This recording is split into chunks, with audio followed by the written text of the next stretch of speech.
Right.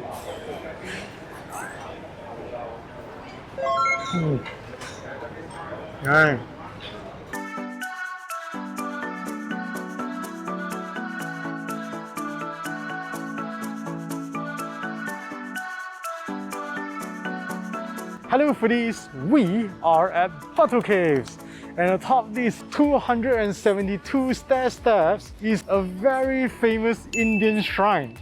And beside me, over here, is the statue of Lord Murugan, which is the god of war in Hindu. And standing at 47.2 meters tall, it is the tallest Indian deity statue in Malaysia and the third tallest in the world. And today, we are not going to climb it. I mean, we are not a tourism channel, we are a food vlogging channel. Today, we are going to bring you to a very popular Cantonese cuisine restaurant nearby called Pan Heong. Let's go! Listen to the midnight radio. Listen to the midnight radio. We can drive through the night, sing along to the midnight radio. Pan Heong is actually located really close to Batu Caves, about 1 kilometer away or 13 minutes walk. It has actually been on our radar for very long, but we somehow didn't get to it. Right, until one of our viewers of our best Sangha Min noodle video told us to come try out this place, so here we are. There are quite a few signature dishes at Pan Heong, and we have decided to order what the locals always order. They are fish and pork congee, they are fried pork, Mee Goreng, as well as their signature Cantonese style fried flat rice noodles, Wat Tan Hor. Hey guys, we're now at the restaurant, so we'll just place our orders, and while we wait, let us take a quick tour of this very interesting restaurant. Alright guys, you can see here as you enter the restaurant, it's actually very simple design. Over here is a sitting area with all the customers, and there are already quite a few number of customers even though it is not even noon yet. And over on the other side, there is another area for customers as well. And if you just take a look at this wall over here, they actually have portraits of the owner together with all of these famous people who have been here as patrons. Over there, there is Dato Jimmy Choo from the Jimmy Choo shoe brand. And over here, this is Dato Lee Chong Wei, our badminton shuttler. So you can definitely tell that this is a really popular Chinese restaurant. Alright guys, with the quick tour out of the way, let us begin for course 1.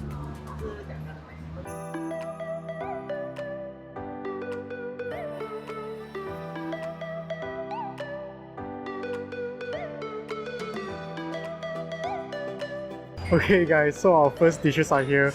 We got the congee with pork ribs and fish slices, as well as fried dough, which in Mandarin we call it 油条. In Cantonese it's 油炸鬼啦.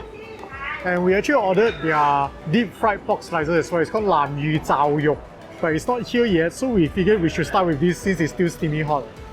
So let us very quickly look at this congee right here. Oh, it's got a very nice gooey consistency. This is a very traditional type of congee, and wow, can you see the steam coming out? I can really smell the fragrance. There's this very particular fragrance. I think there's a fragrance of the fish. And you can see on the top here, they have added these fried shallots, some spring onions, and they have peppered the dish. So we're gonna give it a good mix to, even out the flavors first before we start eating this. Oh, that steam is insane, and the fragrance.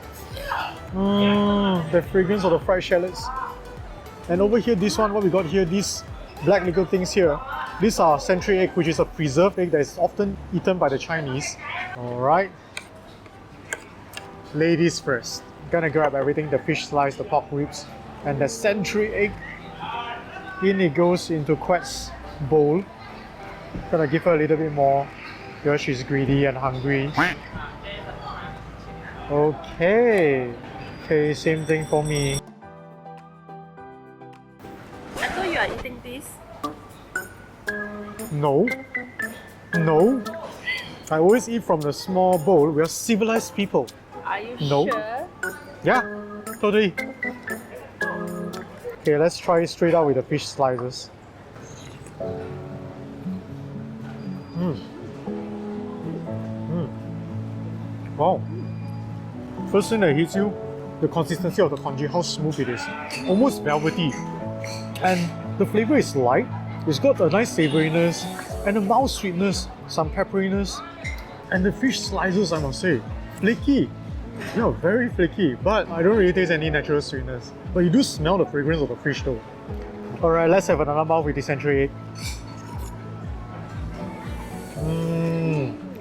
The pungent fragrance of the century egg and the creaminess of the yolk. The flavor mainly comes from that yolk, which is a very, I would say, pungent flavor, but in a very nice way. I think this is a very personal thing, but you should absolutely try century egg. It's very nice when it goes with this congee right here. Before we move on to the pork, I think we should quickly eat the fried dough first, which is the yao tiao. And at Pan Heong, they mentioned that they actually freshly fry this. And we did notice it is probably true because it's still warm when it arrives at our table. There's a nice oily fragrance to it. Right, so the way to eat this is... I'm sorry, I'm gonna just use the big bowl here. So you just dip it in. Obviously, this is his bowl. No, it's not my bowl. I'm just doing it for the audience. Just, you know, stir it around. Of course, you should do this in your small bowl. Not like me. And there you go. This is how it should look like. Texture-wise, it's crispy, but it's also got this very weird hardness within. It feels sort of a little bit like the fried dough has no soul. The texture is not right. Yeah, the texture is just not right lah. And I could also taste quite a bit of that refried oil kind of flavor. So I would say quite mediocre. 油条. Moving on, our Lamy Tower. This actually looks exactly like a char siu, but instead of being barbecue, it's just deep fried. And you can see they have this very nice fat to lean meat ratio, and surprisingly, the batter here, it looks really, really thin. Wow, I'm super impressed. And basically, lamy is a preserved bean curd, so they marinate the pork slab in this bean curd, and then they deep fry it. Anyway, let's quickly try this out while it's still hot and crispy. Crispy, salty, a little bit of that 5-spice powder flavor. And there's a lamy fragrance. I think for lamy sour, it's very decent. But also, I think it lacks intensity. It's like all the flavor layerings are there, but aside from the saltiness, the rest are quite mild. So let's quickly try it out with the chili sauce and see if it makes it better.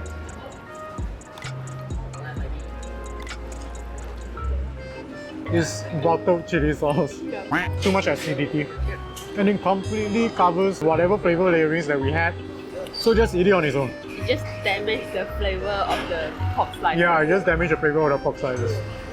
Okay guys, very sorry, we totally forgot about the pork ribs. Back to this.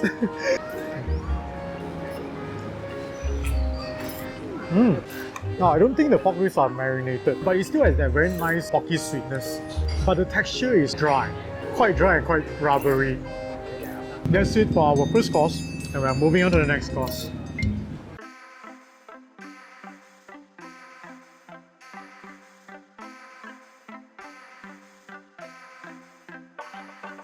Alright guys, so course 2, this is the Indian Mee Goreng, which is, I believe we call it Mee Goreng Mamak. Yep. And this is the first time I've seen a Chinese restaurant, a Chinese cuisine restaurant doing Mee Mamak. And I can actually literally just smell the fragrance right now. Oh, very traditional type of Mee Mamak fragrance. Let us quickly begin while it's still steamy hot. First of all, that lime, gotta squeeze it all across, give it that nice acidic kick. Okay, time to stir. Wow! The first thing I noticed about this is that the noodles are all very individually stranded. Oh, the steam is insane. And the fragrance! My god! Okay, let's quickly try this.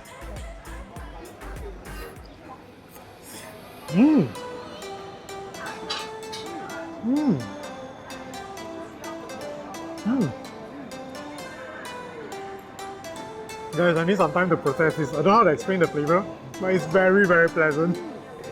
First of all, the noodles. Individually strand, al dente, a little bit chewy and bouncy too. Very, very nice noodles. The flavor is a bit light, but it's got all the necessary flavors, the savouriness, that fried fragrance, and because it's light, right? So when you added the lime on, the acidity kicks in and gives you a very nice, refreshing bite every single mouth, and you keep feeling like you want to go for it again and again. This is what I will call a surprisingly appetizing fried noodle. It's not a heavy fried noodle at all. My goodness, wow. Mmm. It's very addictive. Yeah. And you just look at these fried noodles, right? The ingredients are actually very traditional. They have like tomato, fish cake, bean curd. I think this is capsicum. This chili. I don't believe you. You try first. You.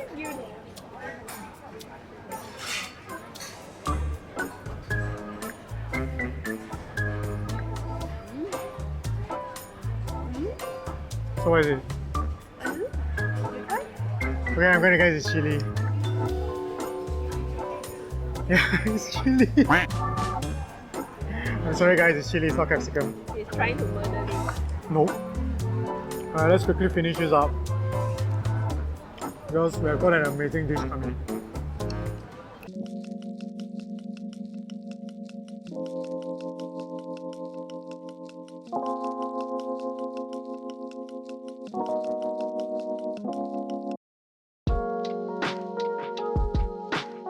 This is the signature dish of Pan Heong, Wat Tan Hor. So Wat Tan Hor is basically Cantonese flat rice noodles, stir fried with this creamy egg sauce. And the key point to a good Wat Tan Hor is that wok hei fragrance that only these particular flat rice noodles will have. Okay, I don't smell any of it yet. I can only smell the egginess of the sauce, but anyway, let us begin by pulling these noodles up. Oh my god! The moment you pull up the rice noodles, that fragrance, that wok hei, it immediately attacks you. It's like it's so well coated by the egg sauce that it's just sort of hidden, and the moment you lift it up, holy cow, this is the most fragrant Wat Tan Hor that I've smelled so far, and it's so heavy. That smell. Alright, I can't wait to start. I'm gonna quickly mix them out a little bit here. Alright, I think this mouth will be a good sample.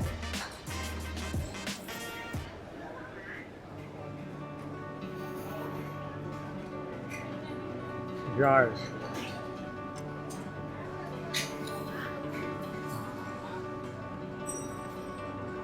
the moment it enters your mouth, that wok hei fragrance, it's like a tidal wave, it's like a tsunami of wok hei.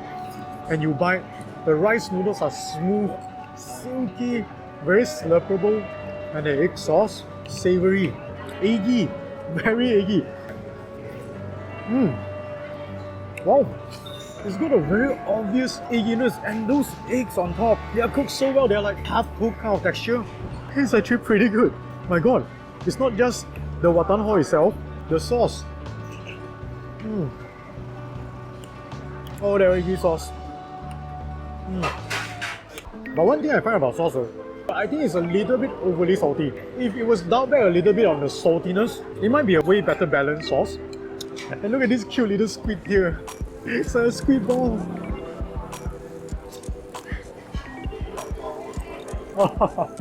Crunchy, slightly chewy, tender. Got a little bit of that natural sweetness too.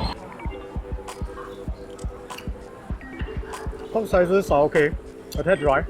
Alright guys, I just take one more small bite and then I'm gonna pass it over to Quad before we do plating time.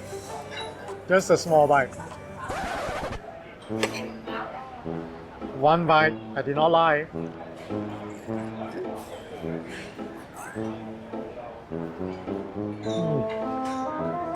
Nice.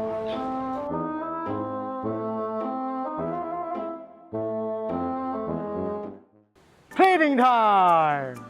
I think Pan Heong does dish out a lot of very nice and very decent and pleasant Cantonese cuisine. Their congee, their fried pork, their fried noodles, the Mee Goreng, I think they are all very decent and they have their own individual flavor layerings. There are of course some hits and misses with every single one of these dishes, but in general, they're pretty alright, right? I think it's pretty worth a try. As for the fried dough, honestly I think it's skippable. The star of the show is definitely their Wat Tan Hor. My god, that aroma of that wok hei is insane. And the Wat Tan Hor is just, you know, the rice noodles, they are so chewy, so smooth. and paired with their egg sauce. Oh, very slurpable. And creamy. Yeah, the egg sauce is creamy and that egginess, which is so rare. The only gripe I have about this dish, I think it's a bit overly salty. If it was not that salty, I would say it's a perfect dish. So now it's like a nearly perfect dish, right? But definitely the best Wat Tan Hor that I have tried. What about you? Yeah. Yeah, so the best Wat Tan Hor that we have tried. With that being said, Pan Heong scores an OK on the Gourmet Plate, which means it is some pretty good quality cooking. So that concludes our review for this particular establishment. If you enjoyed our food adventures, don't forget to like, subscribe, and hit that notification bell button. Till we eat again next week. Bye bye. Oh, by the way, stay tuned. There's more to go.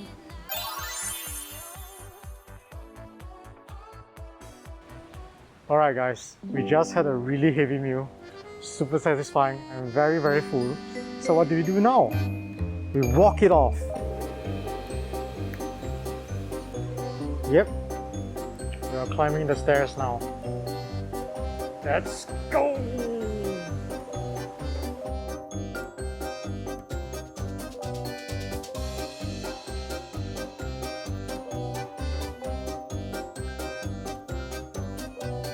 Guys, beginning to feel a little tired, but only probably 2 flights of stairs. What? Let's soldier on.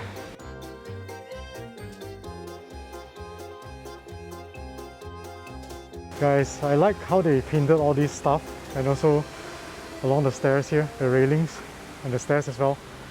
Because when you just look from afar across, it looks really, really beautiful. 2/3 more to go. Let's go!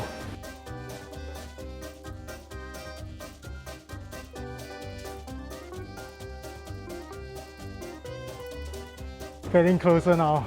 It's getting really hard to breathe. And with the mask on, it's not helping. This also proves that I need a lot more exercise. I am it! I am it! Please let me reach the top. Or else this is going to be embarrassing. Ah, we are so close! Guys, look at this, we are so close. I can literally see the gate. There, it's right there. Alright, let's go.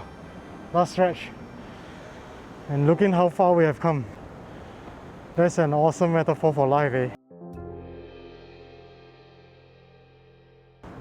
Guys, we are finally here.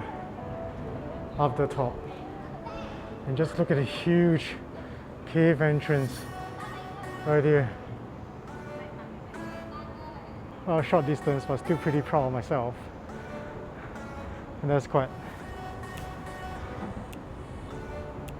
I'm busy with you. No, she's just naturally slow. I'm busy with you. She's just naturally slow. Alright guys, so as you can see, this is the entrance of the cave. And they have got a small kiosk over there that sells like drinks, I think some snacks for you. And actually that's about it, that's pretty much it. They used to have a photo booth here, but it's closed. I think it's probably due to MCO. So probably the stalls that are supposed to be there are not there now. And obviously no tourists. You just need to take your time to enjoy this magnificent view of this cave right here. Just look at these guys. This is the beauty of nature right here. You could literally just sit here, take your time and appreciate all of this, let it all soak in. And it's pretty cooling too. There is another set of staircase for you to go further up. I think that is leading us into the shrine. So let us just head over to the shrine now since we're already here, right? So guys, as you walk in through the cave entrance, there's another stall that sells like souvenirs for tourists. And over here you start seeing this, I believe these are everything to do with Hinduism. They are miniature statues of their deities of different types all around this huge cave opening here. Guys, so over here it says Sri Velayuthar Temple. I believe this is it Lord Murugan's temple? And over here you can see in huge lettering snowshoes, so we're not going to go in there. This is the main temple. You can see here also well decorated with miniatures of peacocks Oops. And there's still a deeper place to go, the earlier stairs that we mentioned. So let's go. Alright guys, here we are. The deepest part and the tallest, I guess, part of the cave. A huge shrine over here. I think this is probably the main shrine. And up top, beautiful cave opening. Okay guys, so this is it. This is the real end to our food adventure for the week. Thanks very much for watching our video. I do apologize for not being able to provide a better explanation to this historical place due to my limited knowledge, but nonetheless I felt that we wanted to do a quick tour of Batu Caves for you guys, so that the next time when you visit Malaysia, don't forget to visit this place. It's amazing, it's awesome, definitely worth a visit. And while you're here, try out Pan Heong, very delicious place. And that will be it.